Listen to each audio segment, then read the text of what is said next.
Parce que c'est la... Regarde, Allah, c'est elle. C'est le Dieu elle. C'est le même nom, en fait. C'est-à-dire que vous croyez que c'est avec Mohamed que l'islam a commencé. Non, l'islam était déjà là-bas. C'est juste qu'il y avait une confusion. Il est venu rectifier le tir. C'est tout. Mais l'islam était déjà là-bas. Maintenant, le nom de Allah, là, ça, on a pu retracer ça plus de 6000 ans dans le Moyen-Orient, le nom de Allah. Plus de 6000 ans, le nom de Allah existe là-bas. Et c'est pour ça que même les musulmans, ils te disent que Noé était musulman. Mais Noé, là, c'est bien avant Mohamed. Donc, ça veut dire que s'il était musulman, comment lui se débrouiller pour prier? Il priait en quel nom? Donc, maintenant, attends.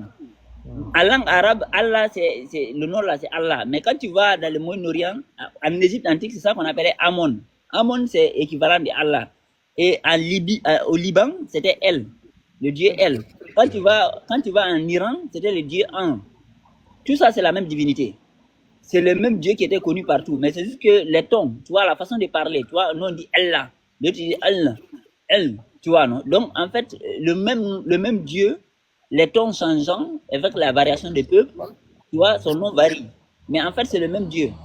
Il a les mêmes caractéristiques. Je comprends ta logique. C'est pour ça qu'il y a des papyrus égyptiens. Dans l'Égypte antique, il y a des papyrus.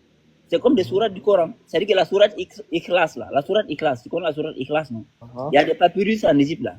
C'est comme copier-coller. Parce que, en fait, ils avaient le concept de Allah là-bas en Égypte antique. Quand on nous dit que oui, l'Égypte antique avait des statues, que ça, c'est pas bon dans l'islam, c'est faux.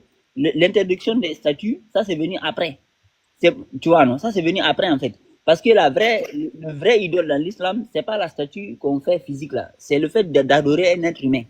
C'est-à-dire que tu dis j'adore Beyoncé, j'adore Rihanna, et puis je le suis aveuglément là. C'est ça qu'on appelle le salam, le tahout. L'idolâtrie, c'est ça. C'est idolâtrer quelqu'un de vivant. Maintenant, c'est pour ça que même dans l'islam, on te dit que les idoles, à la fin, il y a d'autres qui vont dire ah, nous on les a pas demandé de nous suivre. Hein. Parce qu'actuellement, là, tu suis Beyoncé, mais Beyoncé, si elle t'a demandé de la suivre, non?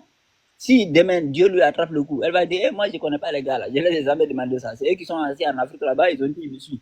Donc, c'est pas moi. Donc, tous les prophètes ont été des pasteurs.